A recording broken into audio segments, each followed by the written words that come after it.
ఆంధ్ర సాములోరా బాసర అమ్మవార. బాసరలో పుష్కర ఘాట్ను కబ్జా చేసిన స్వామీజీ అట. గోదావరి నిత్యహారతి కార్యక్రమంతో వసూళ్ల దందా. భక్తి ముసుగులో రోజుకు 50,000 నుంచి 1,00,000 కలెక్షన్లట.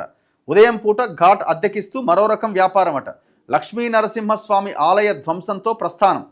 శ్రీవేద భారతి పాఠశాల నిర్వాహకుడిపైన ఆరోపణ. ఘాట్లో అడుగుపెట్టేందుకు వణుకుతున్న అర్చకులట. అమ్మవారి ఉనికికే ప్రమాదం అంటున్న స్థానికులట. మరి ఎవరయ్యా అయినా ఇక్కడ నిత్యం హారతి అనే పేరుతోని పెద్ద ఎత్తున వ్యాపారం చేస్తున్నాడు. మరి ఎవరు ఈ స్వామీజీ? బాసరలో జరుగుతున్నదట ఈ దందా.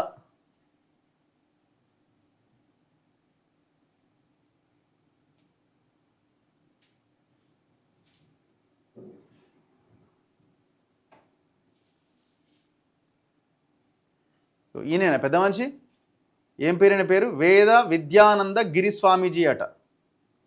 పుష్కర ఘాట్లో ఏర్పాటు చేసిన విగ్రహాలు ఇక్కడ రోజు హారతి కార్యక్రమం పెడుతున్నారట. బాసర గోదావరి సమీపంలో కబ్జా చేసిన పుష్కర ఘాట్ అట. ఇది మొత్తం కబ్జానేనట. దక్షిణ గంగా వేద నిత్య హారతి. ఏం జరుగుతున్నది మరి? ఎవరైనా లోకల్ ఎమ్మెల్యే ఎవరు? దేని కిందికి వస్తుంది ఇది? నిర్మల.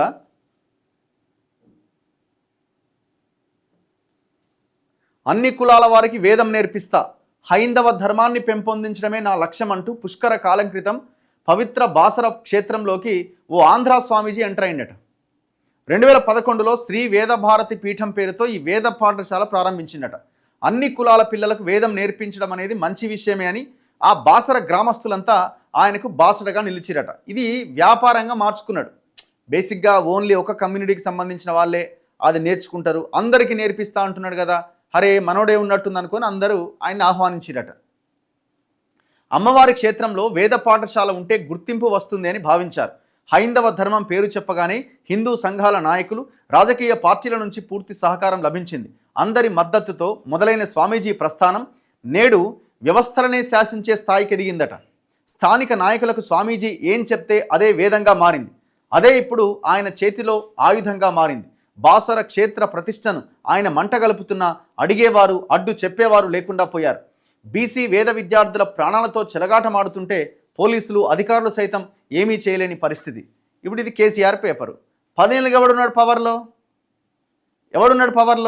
మరి ఆనాడు ఏం చేసిరు? గుర్తుకు రాలే.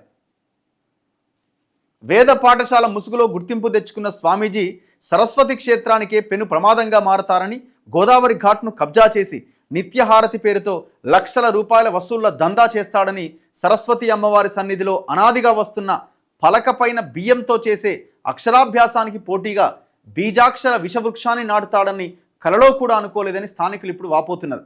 వేద పాఠశాల పేరుతో మొదలుపెట్టి విద్యార్థుల ప్రాణాలు బలిగొనే వరకు ఎన్నో అకృత్యాలు, ఎన్నో అరాచకాలు. ఇప్పటికైనా వాటిని అడ్డుకోలేకపోతే బాసర సరస్వతి అమ్మవారి ఉనికికే ప్రశ్నార్థకంగా మారే ప్రమాదం ఉన్నదని స్థానికులు ఆవేదన వ్యక్తం చేస్తున్నారు. విధ్వంసంతో మొదలైన ప్రస్థానం అట. వేద విద్యానంద గిరిస్వామి ప్రస్థానం బాసరలో 2007-2008 సమయంలో మొదలైంది.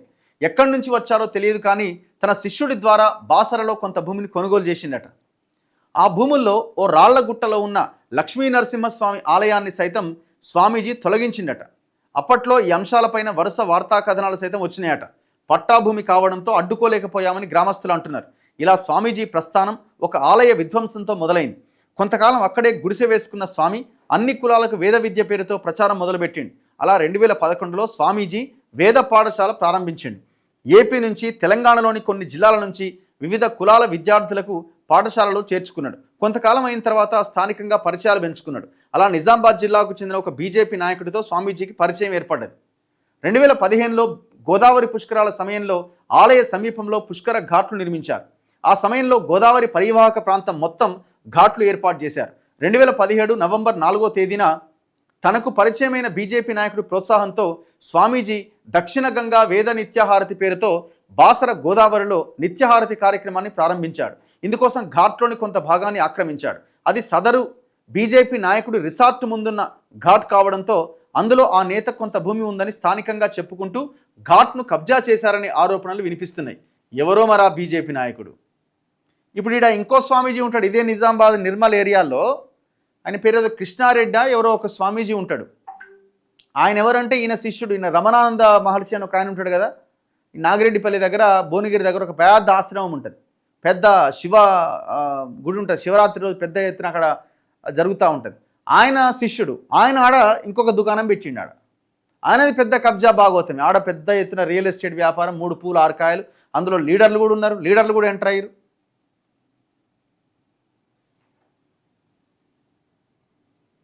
కాశీ తరహాలో ఆకట్టుకొని బురుడి అట. నిత్యహారతి నిర్వహణ ఆలోచన వచ్చాక ఆ స్వామీజీ ఆ పాఠశాలలోని విద్యార్థులను కాశీకి తీసుకుపోయిందట. అక్కడే కొన్ని రోజుల పాటు గంగాహారతి పైన శిక్షణ తీసుకున్నట. ఆ తరహాలో ఇక్కడ కూడా హారతి ఇచ్చేందుకు అక్కడ అర్చకుల భంగిమలు, చదివే మంత్రాలు, డ్రెస్ కోడ్ ఇలా అన్నింటినీ పరిశీలించండు. కాశీ తరహాలో ఇక్కడ హారతి ఇవ్వడం మొదలుపెట్టిండు. బాసరకొచ్చే భక్తులు నిత్యహారతి చూడడం మొదలైంది. అలా నిత్యహారతి కార్యక్రమాన్ని ప్రచారంలోకి తెచ్చారు. భక్తులను ఆకట్టుకొని సోషల్ మీడియా ద్వారా ఫాలోవర్స్ను పెంచుకున్నాడు. 2017లో ఈ వేద పాఠశాల నిర్వహణ, నిత్యహారతి లాంటి దైవ కార్యక్రమాలు నిర్వహిస్తున్నామని, ఇందుకోసం 15 లక్షల నిధులు కావాలంటూ నేరుగా గవర్నమెంట్కే దరఖాస్తు పెట్టిండట. 15 లక్షలు కావాలని. నిర్మల్ నుంచి అప్పుడు దేవాదాయ శాఖ మంత్రిగా ఉన్న ఇంద్రకరణ్ రెడ్డి పైన ఈ మేరకు స్థానికుల నుంచి ఒత్తిడి తీసుకొచ్చారు. దీంతో 2019లో దేవాదాయ శాఖ ధూపదీప నైవేద్యం కింద ఆలయానికి వచ్చే CGF నిధుల నుంచి 10 లక్షలు ఆ వేద పాఠశాలకు మంజూరు చేసిందట. ఎవరు? ఇంద్రకరణ్ రెడ్డి ఉన్నాడు. కానీ ఇప్పటి వరకు ఆ 10 లక్షలు ఏం చేశారు, ఎక్కడ ఖర్చు పెట్టారు అన్న లెక్కలేవి చెప్పలే. నిబంధనల ప్రకారం ఈ లెక్కలు వెల్లడించాల్సి ఉందని, కానీ 6 ఏళ్లు పూర్తిగా వస్తున్న లెక్కలు చెప్పలే. ఇప్పటికైనా ఆ వివరాలు వెల్లడించాలని బాసర ఆలయ ఈవో 2024 జూలై 8వ తేదీన సదరు పాఠశాల నిర్వాహకుడైన స్వామీజీకి లేఖ రాసిందట. కానీ దానికి సమాధానం ఇప్పటికీ రాలేదని తెలిసింది. దీంతో ఆ డబ్బులు సైతం దుర్వినియోగం చేశారనే ఆరోపణలు వినిపిస్తున్నాయి. ఆ పైసలంతా మొత్తం వాని ఖాతాలకు పోయినాయట, ఆ స్వామీజీ ఖాతాలోకి.